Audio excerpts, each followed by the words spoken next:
Informasi pertama kami kali ini sehubungan dengan penanganan perkara pembunuhan berencana terhadap Yosua Huta Barat. Saudara, usai menyidangkan terdakwa Riki Rizal, majelis hakim yang dipimpin Hakim Wahyu Iman Santoso mendatangi dua rumah Verdi Sambo yang menjadi tempat kejadian perkara pembunuhan Yosua.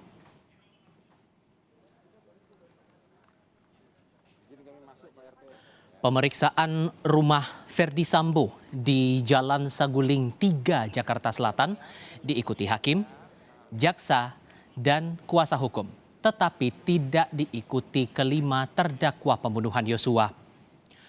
Pemeriksaan di rumah yang diduga menjadi lokasi perencanaan pembunuhan Yosua ini berlangsung tertutup. Kuasa hukum Verdi Sambo tidak memperkenankan pemeriksaan dilangsungkan secara terbuka. Ketua Majelis Hakim Wahyu Iman Santosa menyebut pemeriksaan rumah Verdi Sambo menjadi bagian dari agenda sidang pembunuhan Yosua.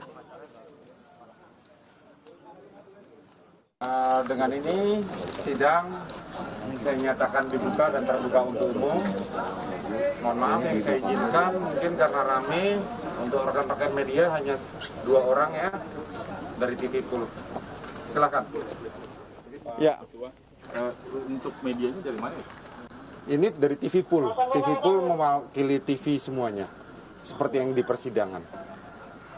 Kalau di TKP mungkin bisa ya. Karena ini tertutup. Jadi mungkin mohon maaf tidak diizinkan oleh penasihat hukum terdakwa. Jadi kita hanya intern dari pihak jaksa penuntut umum dan para penasihat hukum di sini. Ya, baik. Sidang saya buka.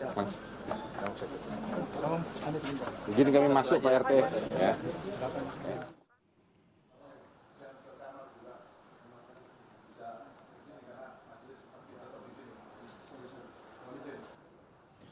Hakim Wahyu Iman Santosa saat berkunjung ke rumah Verdi Sambo di kawasan Duren 3 sempat memeriksa lokasi penembakan Yosua Huta Barat.